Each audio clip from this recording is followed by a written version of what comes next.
For this week's Get Grounded episode, we are going to be talking about commitment. This is a really scary word for a lot of people. They think that when they commit to something that they need to be all in, all or nothing, and if they make a mistake or get off track that they're big failures and you have to completely throw in the towel. So I want to help break that misconception today and help you feel more confident to make a commitment to yourself and to your health and really step into that vibrant self that you're meant to be. So for me, commitment is really important because I'm committed to my own well-being and my own health, and by being committed, it allows me to be consistent with the changes that I had to make in order to thrive. So if you're feeling like you're on the fence, you're wishy-washy, you're in, then you're not, you feel unsupported by people around you, continue watching this video because I have some tips for you. Many people are afraid of commitment because they think they need to leave their old life behind. Maybe old people, old foods, old whatever, and it can be really, really scary. So my tip to you is you first have to commit internally before the external is going to change. So just by making a decision right now, watching this video, to commit to your own vibrancy, that is step number one.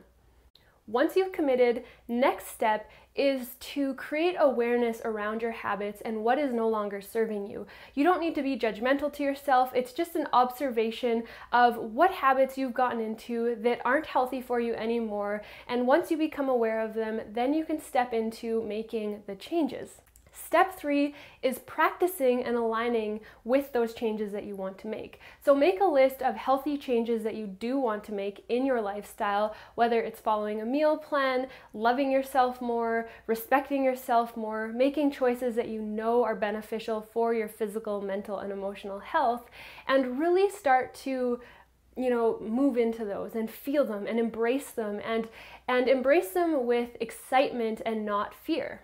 So by taking these initial steps, it's going to just set you up for success instead of just kind of winging it. It's going to help to move you into a more balanced pathway with having that commitment and without it turning into self-sabotage.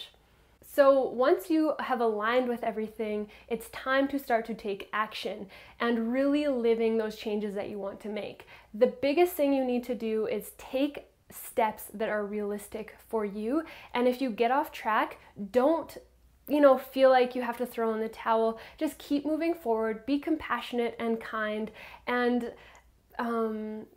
be kind to yourself like you would be to somebody else that's learning, a new habit. If you're teaching someone to tie their shoes or do anything, learn a new language, you don't expect them to do it overnight. So have that same compassion towards yourself, and it will really help you feel and move through this transition without so much harsh judgment and negativity attached to it. And once you are feeling more confident within this lifestyle, it's going to get easier to be committed and not so on the fence, because you're going to have that confidence to carry along with you instead of self-doubt. Once you align and take action, you will really notice that you start to accept this as your new normal, and you'll start to have that confidence, and people around you will stop questioning you or making fun of you, or that little, self-doubt devil on your shoulder will stop chirping in your ear, and you'll really start to feel like this lifestyle was meant for you. All it takes is that initial commitment and being kind and gentle to yourself on the journey, and knowing that it's a lifelong journey. It's not just a short-term thing. It's something that you are needing to constantly reassess and constantly check in with yourself to shift around so it can serve you with where you're at specifically in your life. There's no right or wrong when it comes to living vibrantly, but the key is self-awareness and taking steps that are respectful for you and your journey, and not having that, self-sabotage, negative attitude that one that so many people carry, where you don't feel like you deserve to be your healthiest, most vibrant self. So I just encourage you to take this time, watch this video, do the check-in, do the exercise that I shared with you, and you'll be really surprised with how commitment isn't so much of a scary thing anymore. So thanks for watching, and I'll see you next week. Bye.